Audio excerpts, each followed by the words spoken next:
Bourgeoisie produces, above all, art zone. Gravediggers.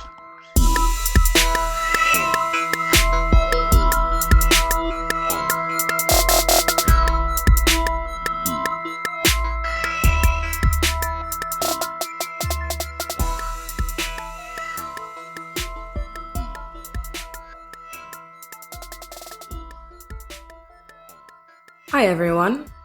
Welcome to Das Criminal, a political true crime podcast. I'm Erin, your host for today. Unfortunately, Amr can't join us for this episode as he has some other commitments this weekend.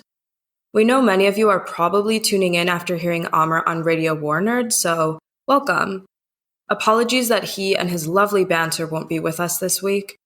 You're stuck with me for now, and I'm the dry one, whereas Amr brings the moisture. So if that's not your thing, no worries.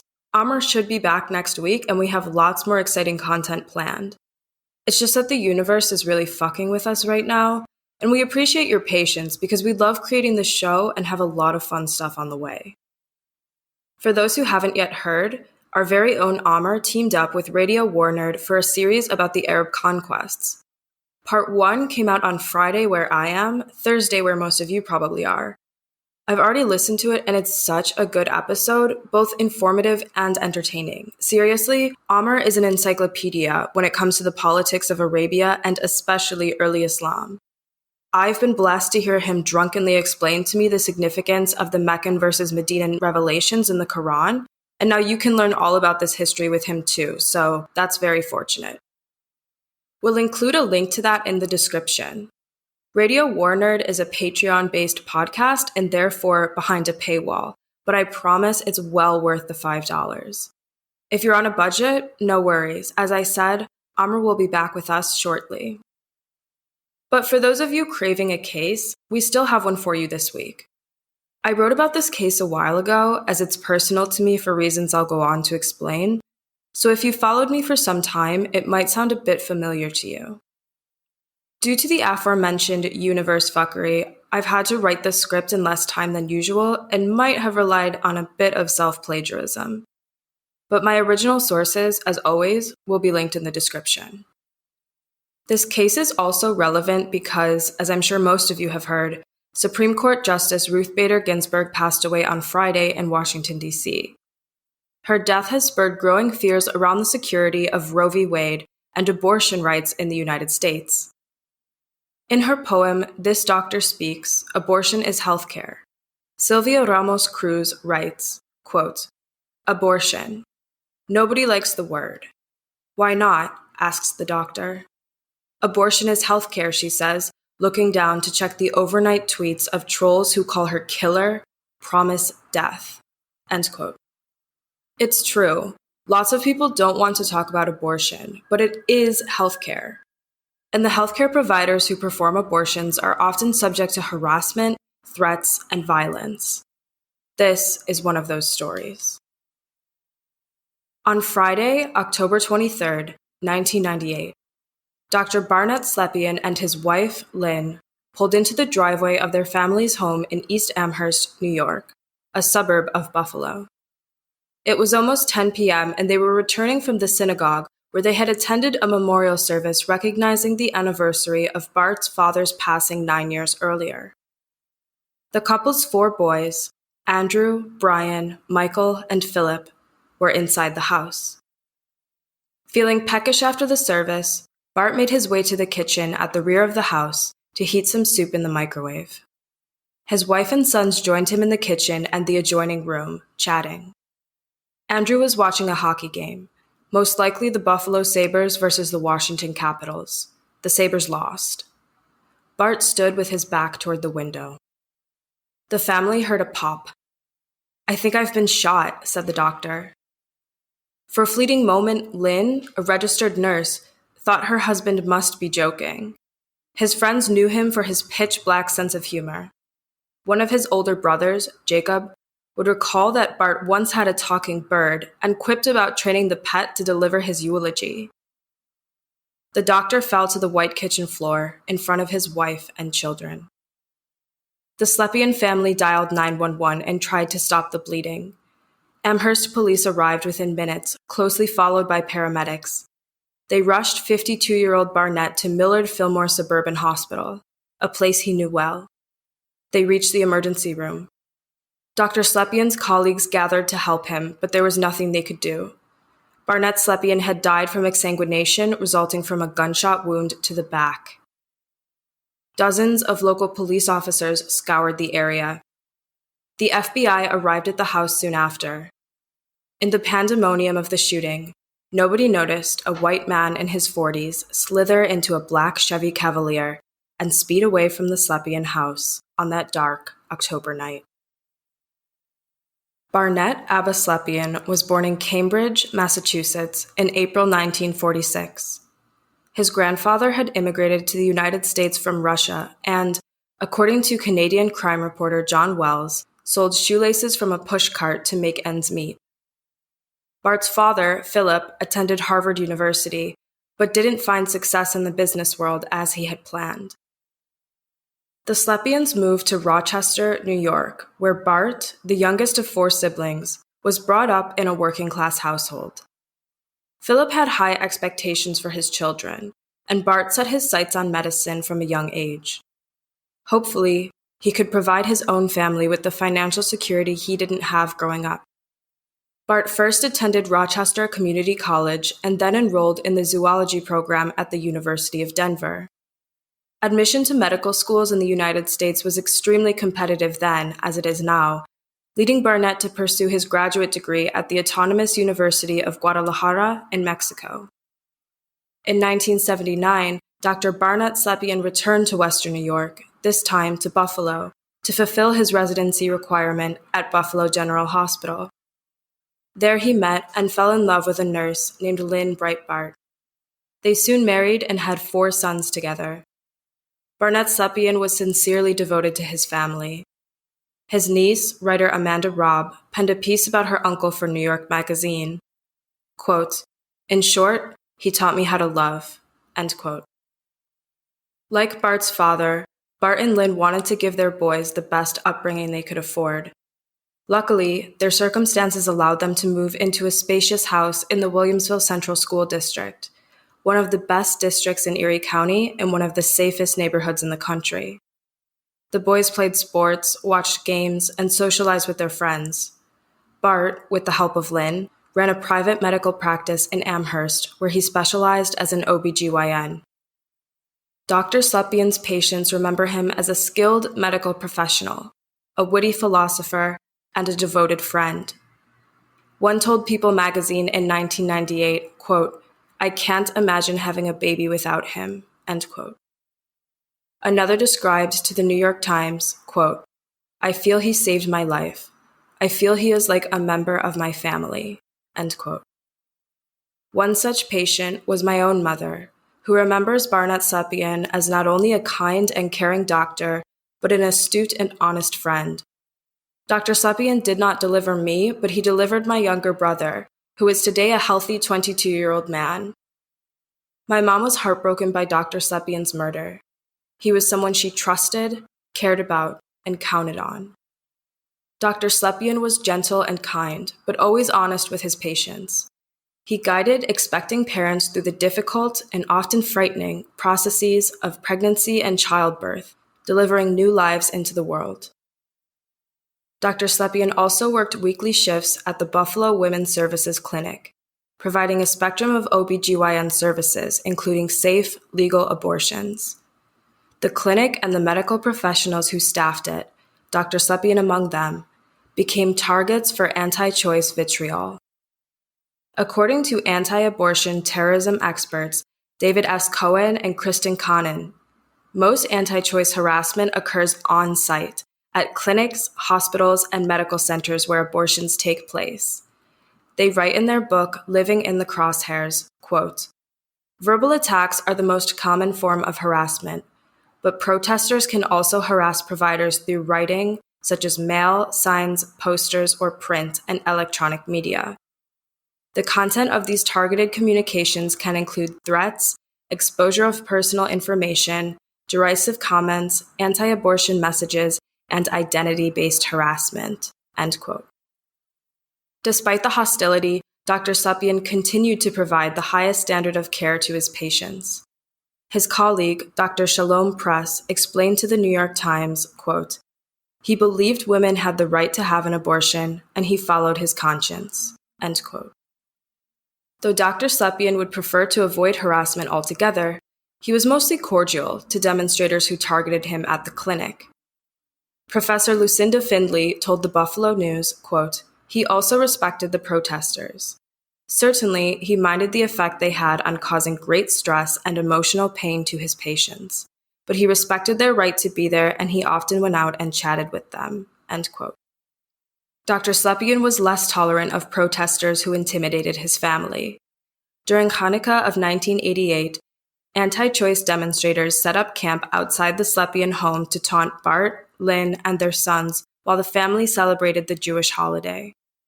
Bart took a baseball bat to one of the protesters' vehicles, smashing the windows. The matter was resolved in court, and Dr. Slepian was fined $400.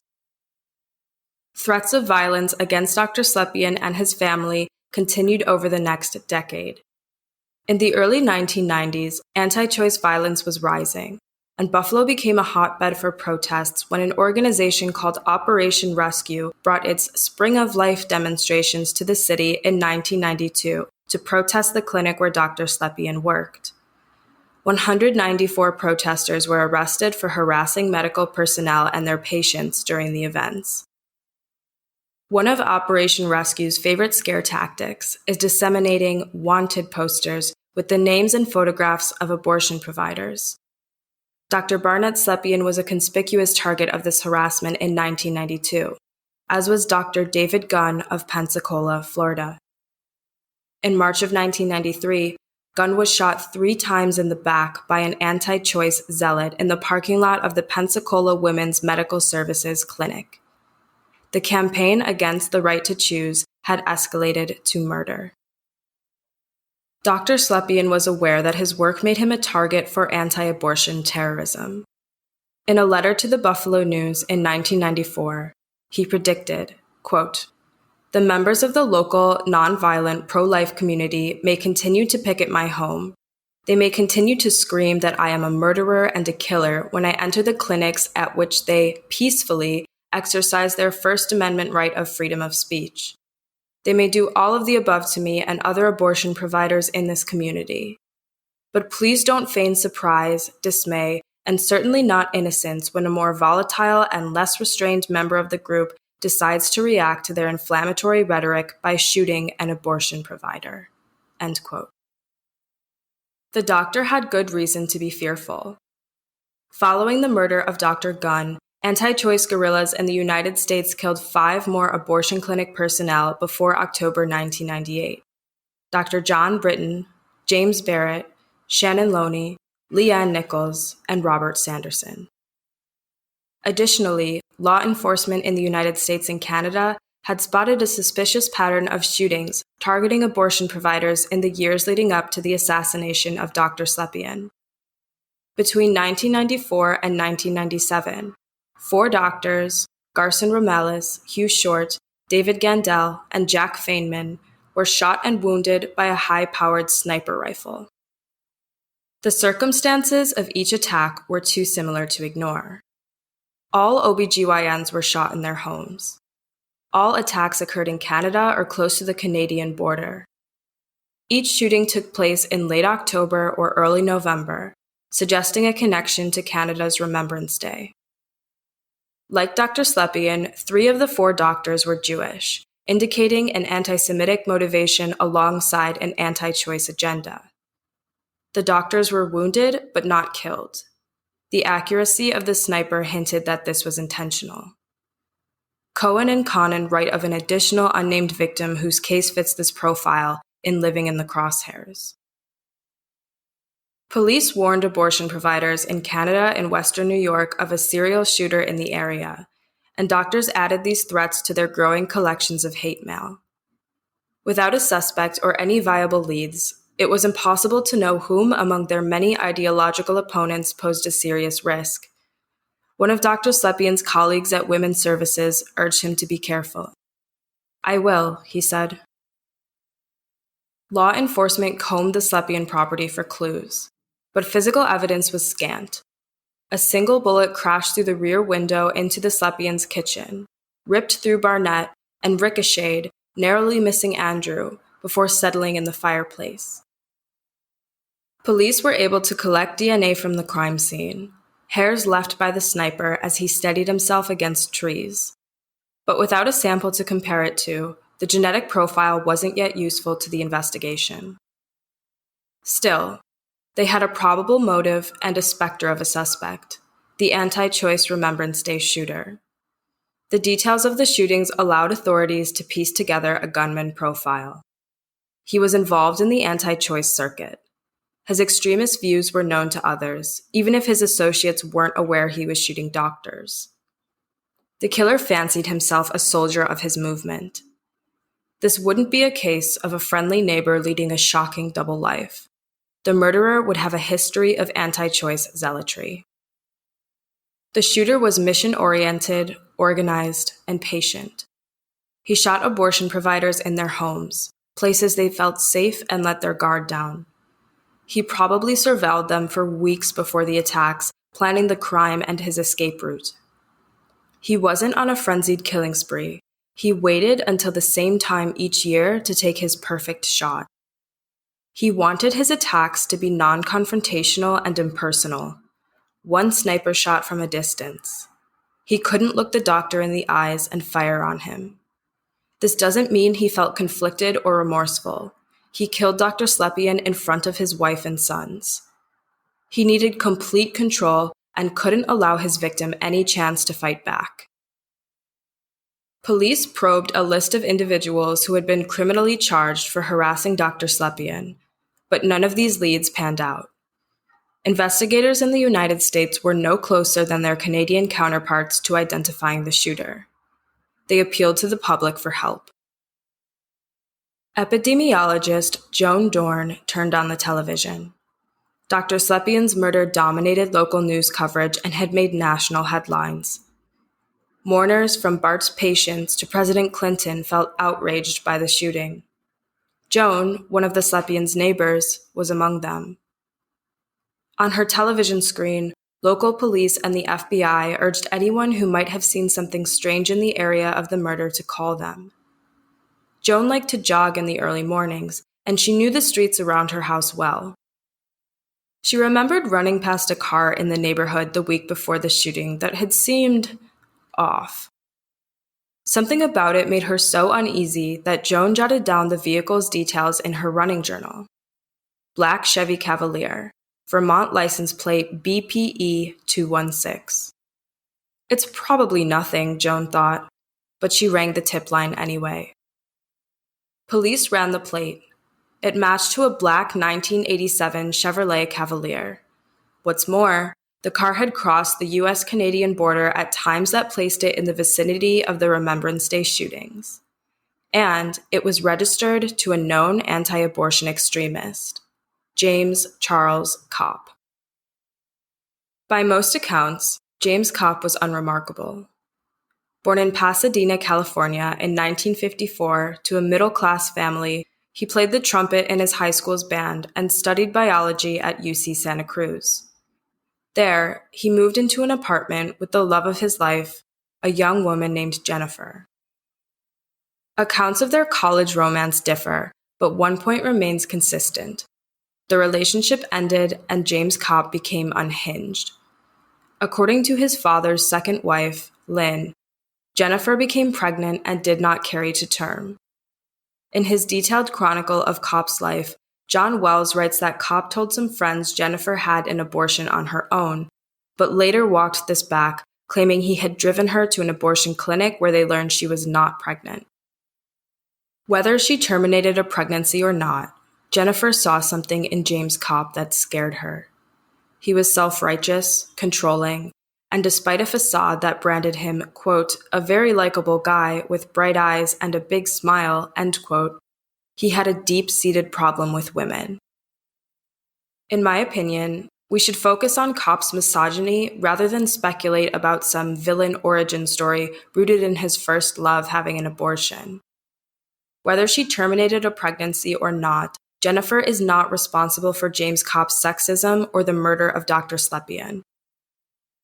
After the breakup, Kopp plunged further into the militant anti-choice circuit. He followed the action around the country, linking up with like-minded belligerents and organizations with euphemistic names: Operation Rescue, Lambs of Christ, Army of God. Kopp even earned himself a nom de guerre, Atomic Dog. Kopp was arrested several times in the 80s and 90s for chaining himself and fellow anti-choice extremists to OB-GYN clinic doors with a lock Kopp had designed. Blocking healthcare center entrances became a popular strategy among anti-abortion demonstrators, pushing President Bill Clinton to sign the Freedom of Access to Clinic Entrances, or FACE Act, into law in 1994. The catalyst for the FACE Act materialized in the violence and arrests surrounding the Spring of Life protests outside the Buffalo Womenservices clinic in 1992. While it doesn't appear Kopp was present at those demonstrations, some of his Operation Rescue associates indeed were. They directed their violent ire toward one OB-GYN in particular, Dr. Barnett Slepian.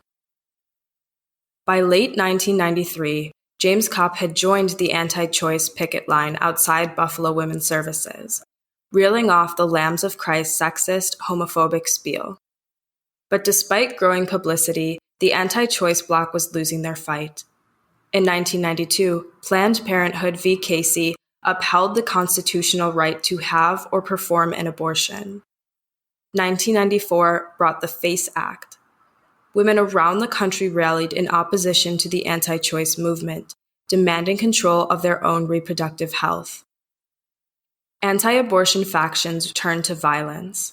From 1978 to 1993, they bombed or set fire to over 100 clinics, invaded over 300, and vandalized over 400.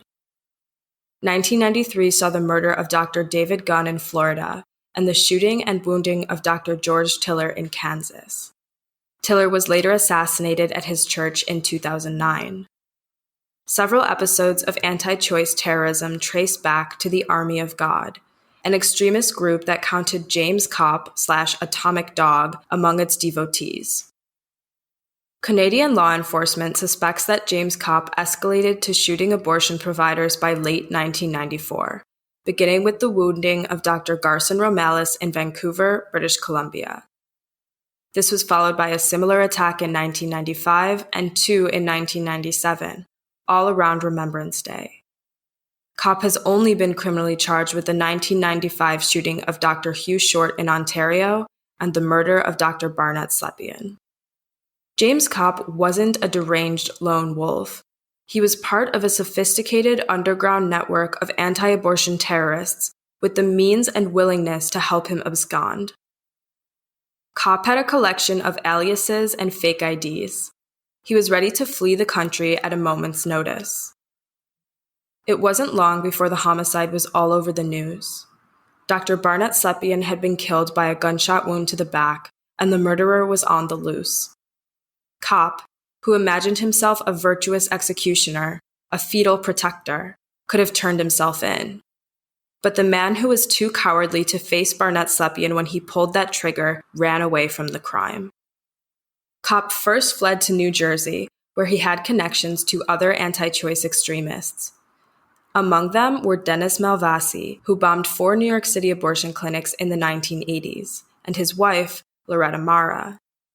Malvasi and Mara would be instrumental in helping Kopp leave the United States and establish new identities abroad. Kopp changed the Chevy Cavalier's license plate and ditched the car at the Newark Liberty International Airport's long-term parking lot. Hopefully, he thought, when law enforcement finally identified the vehicle, they would assume he caught a flight out of New Jersey and fall off his trail. Instead, Kopp called a consort he had met at anti-choice protests, a young woman named Jennifer Rock. He asked Rock to withdraw several $1,000s she had been holding for him and drive him from Newark, New Jersey to the U.S.-Mexico border at Laredo, Texas. Kopp crossed the border into Mexico and took a flight to London Heathrow Airport. According to Wells, Kopp originally planned to hide out in Australia. but he decided in London to travel to Dublin, Ireland. The Republic of Ireland has had an extradition treaty with the United States since 1983, meaning if the Gardaí, or Irish police, learned of Kopp's whereabouts, they would arrest him and surrender him to the US to face trial. Curiously, Kopp never appears to have made an effort to flee to a country without an extradition agreement with the United States. Perhaps he had confidence that his fake documents would stand up to scrutiny, and he could spend the rest of his days hiding in plain sight. Indeed, a middle-aged white man doesn't sound any alarm bells in Dublin. Kopp assumed the identity of a man who had recently died, Sean O'Brien, and even obtained an Irish passport in poor Sean's name. He was able to work, rent rooms, and open a bank account. He also connected with a right-wing Catholic church in Dún Laoghaire, St. Pius X. For 2 years, Kopp lived in Ireland, enjoying a relatively ordinary life while evading justice for the murder of Dr. Slepian. Meanwhile, the police and the FBI gathered evidence in the Slepian homicide and worked to track down their prime suspect. In the initial stages of the investigation, after Joan Dorn's fruitful tip but before they had located the murder weapon, law enforcement publicly sought James Kopp as a material witness to the murder. Still, once the press unearthed Kopp's history of anti-choice extremism, everyone, including Kopp, knew the FBI was building a case against him. Buffalo is famous for chicken wings and frigid winters, and in late October 1998, the ground in western New York had frozen solid.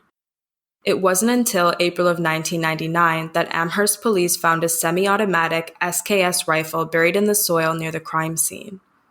This, combined with the traces of DNA and the eyewitness who put Kopp's vehicle in the area, gave the FBI enough evidence to issue an arrest warrant for James Charles Kopp. By the spring of 1999, Kopp was in the wind and, unbeknownst to law enforcement, living under an assumed identity in Dublin. The FBI added Kopp to their most wanted list and offered a $700,000 reward to anyone with information leading to his arrest. In September of 1999, he was featured on television program 60 Minutes 2. Authorities disseminated Kopp's photograph and again asked the public for tips.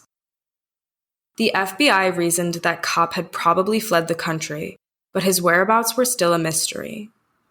Still, it was unlikely he was able to evade arrest without any help.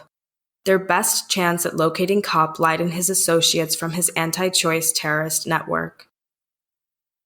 Most guidelines to orchestrating one's own disappearance are straightforward. Acquire a new identity. Obtain documents with that identity. Craft a backstory dull enough that people won't care to ask more questions. Consider altering your appearance. Avoid the spotlight. Never, ever contact someone from your former life. The last point would be James Kopp's demise. Dennis Malvasi and Loretta Mara matched James Kopp in their anti-choice zealotry. Dennis had planted explosives at 4 New York City abortion clinics in the 1980s, and Loretta was the product of an anti-abortion dynasty.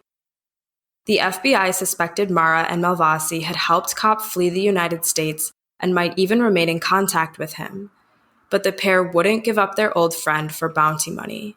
They were too devoted to the anti-abortion crusade. The key to unlocking Kopp's whereabouts came in the form of an FBI informant known by his chosen alias, Jack Steele. A close friend of Dennis and Loretta, but not personally committed to their cause, Steele managed to cozy up to Kopp's stateside cronies and feed tips back to the FBI. Slowly, through snippets of communications between Kopp and the Malvasi-Mara duo, law enforcement narrowed down his location to Dublin, Ireland. The FBI contacted the Gardaí and asked them to keep an eye out for Kopp. American authorities were on their way to Ireland to finally catch their fugitive. Before they could make the arrest, someone tipped off the Irish Mirror, and the tabloid ran a story about the FBI searching for Kopp in Ireland. Realizing the authorities were hot on his tail, the killer boarded the ferry in Rosslare bound for France. This time, however, law enforcement had a way to track Kopp's movements. with help from their informant, they had obtained warrants to bug Malvasi and Mara's phones and read their emails. Kopp's shift to France would require resources, money for setting up a new identity or traveling to another location. As the FBI predicted, Kopp reached out to Loretta Mara, who promised to wire him about $300. On March 29, 2001, James Kopp went to a post office in Dinan, Brittany, to retrieve the money from Mara. As he was leaving, two plainclothes French police officers wrestled him to the pavement and handcuffed him. Finally, Dr. Barnett Slepian's murderer was apprehended. Barnett Slepian's niece, Amanda, flew to Paris to see James Kopp before his extradition to the United States. She needed to understand why. Why would this man, who didn't even know Bart, shoot him in the back? Why was he killed so cruelly in front of his children? Why was he taken from all the people like Amanda who loved him so much? Sitting across from Kopp at a wooden table in that French jail, she realized that Kopp wasn't the special man he claimed to be, the Lamb of Christ. He was like so many homegrown white male terrorists, a washout. She writes, quote, "So much about Jim is painfully understandable. His rage has little to do with religion, less to do with politics, and almost nothing to do with saving babies. He was an upper-middle-class kid who was supposed to grow up to be a doctor. He is a brilliant man with a marketable graduate degree. But he has never paid his own rent, never held anything but a menial job, and hasn't had a real intimate relationship in 25 years. Of course Jim identifies with unborn babies who are about to be aborted. Of course he's crazy to save them. Jim Kopp is an aborted man." End quote. In November 2002, while awaiting trial in the United States on charges of second-degree murder, Kopp confessed to the Buffalo News that he shot Barnett Slepian after almost a year of planning, but insisted he didn't mean to kill the doctor. Kopp attempted to turn his trial into a platform for his anti-choice beliefs, claiming the murder was accidental, but the shooting was necessary to defend the unborn. Judge Michael D'Amico didn't buy the defense. James Kopp had planned the shooting, executed the shooting, and fled the country to avoid responsibility for the crime. D'Amico found Kopp guilty of murdering Dr. Slepian and handed down the maximum sentence, 25 years to life in prison. For their part in the ordeal, Mara and Malvasi pled guilty to charges related to harboring a fugitive and were released from prison in 2003 after spending about 2.5 years inside. Anti-choice violence has not stopped since Dr. Slepian's murder.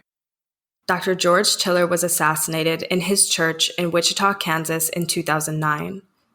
In 2015, a gunman opened fire on a Planned Parenthood in Colorado Springs, killing a police officer and 2 civilians. Arson, bombings, and vandalism continue. In 2001, an anti-abortion terrorist even threatened clinics with anthrax. The clinic where Dr. Barnett Slepian worked, Buffalo Womenservices, still provides patients with a range of OB-GYN services, including surgical and non-surgical abortions. The babies that Dr. Slepian delivered, thousands of them, my brother among them, have grown up in an America where a woman's control of her own reproductive health is a political issue rather than a medical one. The Dr. Barnett A. Slepian Memorial Fund provides financial support for OB-GYN professionals to learn to perform safe abortions. Many of those students go on to become teachers, training a new generation of physicians to administer the comprehensive care that Dr. Slepian did. One of the fund's conferees reflects on their experience. Quote, "What a privilege it was to receive the Slepian grant. The grant afforded me the training that I desired as a medical student, but it was Dr. Slepian's life that truly inspired me as a physician. I strive to one day become a doctor of such strong character, passion, and courage." End quote. Approximately 30% of American women will get an abortion during their lifetimes. According to medical historian James Moore, this figure has remained consistent since the 1840s, indicating that legality has little to no effect on the number of women who receive abortions. Instead, legal restrictions on abortion make the procedure less safe and less accessible for women who seek it.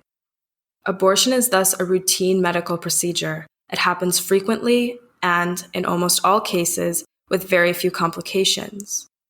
Campaigns like #ShoutYourAbortion work to destigmatize this healthcare and show people who have decided to terminate a pregnancy that they are not alone. Statistically speaking, if you know at least 3 or 4 women, you probably know someone who has had an abortion. I don't think it's fair to say that Dr. Slepian died for a cause, or doing what he believed. First, he didn't sacrifice himself. He was stolen from his family, friends, patients, and community by a sexist, possibly anti-Semitic murderer. But additionally, those who knew Barnett Slepian remember him more as a doctor committed to providing the best care to his patients rather than a political ideologue. And this dedication, in my mind, is just as noble. If you've enjoyed this episode, please subscribe to Das Criminal on your favorite podcast provider to hear more. Amr should hopefully be back with us next week. Again, the link to his Radio War Nerd episode will be in the description. If you really like the show, please throw us a 5-star rating on Apple Podcasts. It helps with our visibility so that more people can find our show. If you really, really like the show, you can support us on Patreon at patreon.com/DasCriminal to receive perks like shoutouts, bonus episodes, chats about politics, and voting power on our upcoming content. We use that money for equipment, hosting fees, and literature for the show, so it really helps us out. The link is always in the description. You can also follow Das Criminal on Instagram at DasCriminalPod to see images that correspond with our episodes and keep up with us over at DC headquarters. Thanks again for listening, and we'll see you next week with another episode of Das Criminal.